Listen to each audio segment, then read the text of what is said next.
Good evening friends. आज हम लोग धन किरणें या कैनाल किरणें तथा प्रोटॉन की खोज के बारे में अध्ययन करेंगे। और आप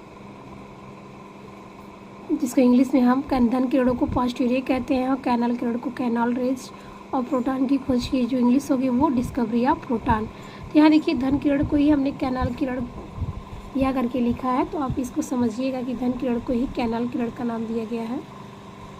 और इन्होंने इसको मतलब प्रयोग जो गोल्डस्टीन वैज्ञानिक थे उन्होंने इस प्रयोग के माध्यम से उन्होंने इसको समझाया। तो गोल्डस्टीन वैज्ञानिक जो थे उन्होंने ये बताया सन 1886 में प्रयोग किया और प्रयोग करके देखा, और उन्होंने बताया कि जब विसर्जन नली है और उसमें जब हम छिद्रित कैथोड का प्रयोग कर रहे हैं, इसमें जो कैथोड है वो हम कैसा लेते हैं, छिद्रित कैथोड लेते हैं। जैसा कि आप यहाँ फिगर में अगर आप समझना चाहेंगे तो यहाँ देखिए फिगर में ये जो रिप्रेजेंट किया गया है ये छिद्रित कैथोड का प्रयोग किया गया है, जबकि एनोड में ऐसा नहीं। यही चीज़ ध्यान इसमें रखेंगे कि हम जो कैथोड का प्रयोग करते हैं इसमें हम छिद्रित का प्रयोग करते हैं। और जो प्रयोग किया गया और इसमें जो गैसें थी बहुत कम दाब पर इनको मतलब बहुत कम दाब पर इसमें विद्युत प्रवाहित करते हैं।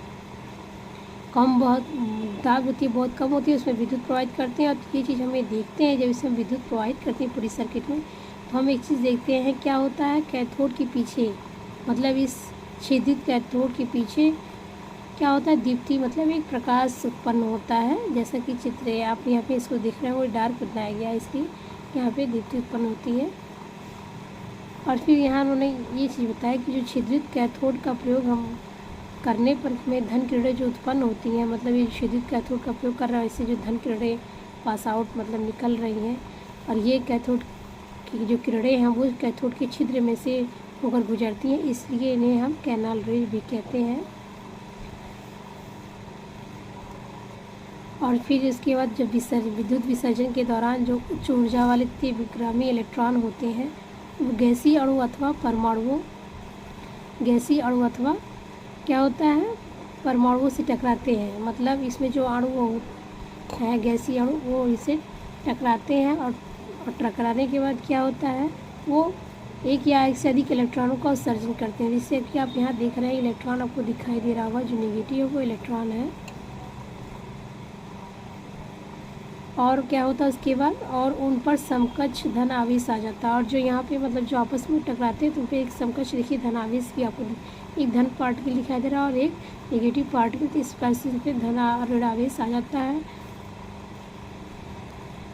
और ये धन आवेशित कण जो होते हैं वो एनोड की विपरीत गति करते हैं और कैथोड से टकराते हैं। जैसे कि आप यहाँ एग्जांपल में देखिए, अगर हमने हाइड्रोजन गैस को यहाँ मतलब दिया है आयन है, तो ये आयन पे जब हमने इलेक्ट्रॉन को उच्च विभव से किया तो हमें एक ये आयन मिलेगा और यहाँ 2 इलेक्ट्रॉन निकलेंगे। और फिर अगर हमने हीलियम को पर इलेक्ट्रॉन के उच्च विभवांतर लगाया तो हमें हीलियम से भी 2 इलेक्ट्रॉन मिलेंगे और यहाँ हीलियम आयन में होगा।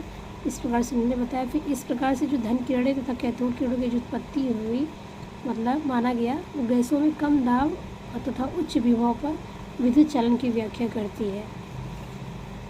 और उन्होंने ये भी बताया कि यदि गैसीय परमाणुओं के द्वारा इलेक्ट्रॉन उत्सर्जन के मध्य बनने वाले आयनित गैस कणों को धन किरणें कहा जाता है। मतलब जो आयनित गैस के कण होते हैं उन्हें धन किरणें कहा जाता है। यदि विसर्जन नली में H2 गैस का प्रयोग किया जाता है तो धन किरणों के कणों को प्रोटॉन कहा जाता है। मतलब प्रोटॉन का नाम क्यों किया गया कि जो हाइड्रोजन गैस का जब प्रयोग किया गया तो उसमें प्रोटॉन, तो यहाँ जैसे आप यहाँ एग्जाम्पल में देख सकते हैं यहाँ आपको एक प्रोटॉन प्राप्त हुआ है। और इस प्रकार से धन किरणों के जो गुण होते हैं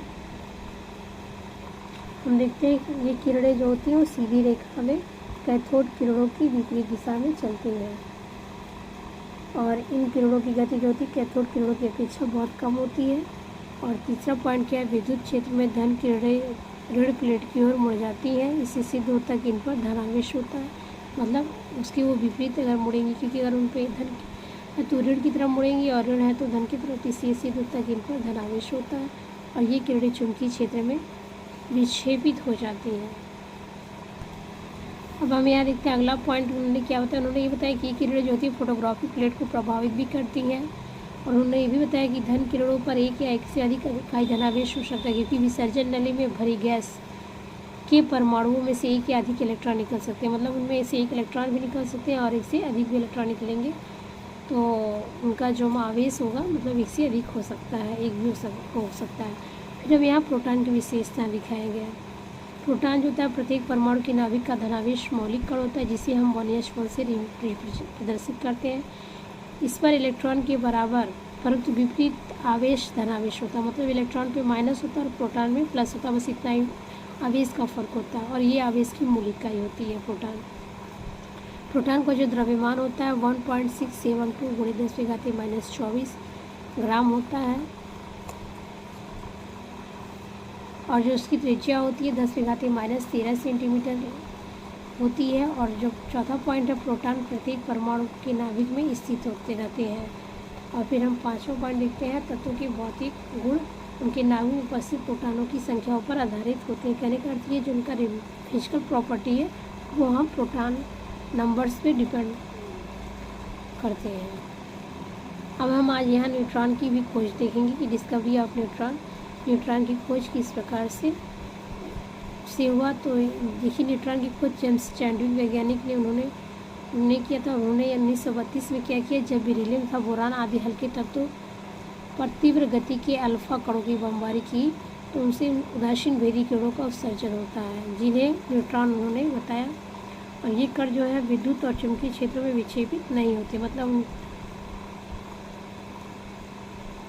इनका जो द्रव्यमान होता है प्रोटॉन के द्रव्यमान के लगभग बराबर होता है, और इन पर कोई आवेश नहीं होता है। जो न्यूट्रॉन होते हैं ये निरावेशित होते हैं, तो उन पर कोई आवेश नहीं होता। जैसे कि आप यहाँ एग्जाम्पल देखिए, बेरिलियम और हमने हीलियम के परमाणु को बमबारी कराया तो हमें एक कार्बन मिला, और यहाँ पे एक उदासीन कण मिला जिसे हम न्यूट्रॉन नाम दिए, जिसमें कोई आवेश नहीं।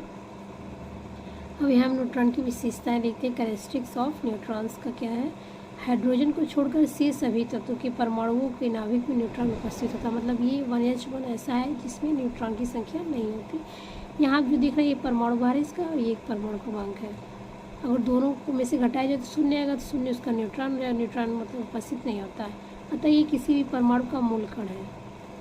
न्यूट्रॉन उदासीन कण होते हैं, ये विद्युत और चुंबकीय क्षेत्र में विक्षेपित नहीं होते। इनका द्रव्यमान जो होता है प्रोटॉन के द्रव्यमान के लगभग बराबर होता है, जिसका मान 1.67 × 10⁻⁻24 ग्राम होता है।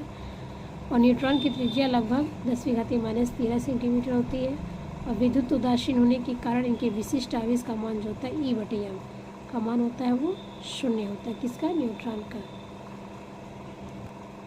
अब हम परमाणु के मूल कण जानते हैं, फंडामेंटल पार्टिकल्स ऑफ एटम। तो देखिए, दो मूल कण होते हैं, एक अस्थायी मूल कण और एक अस्थायी मूल कण।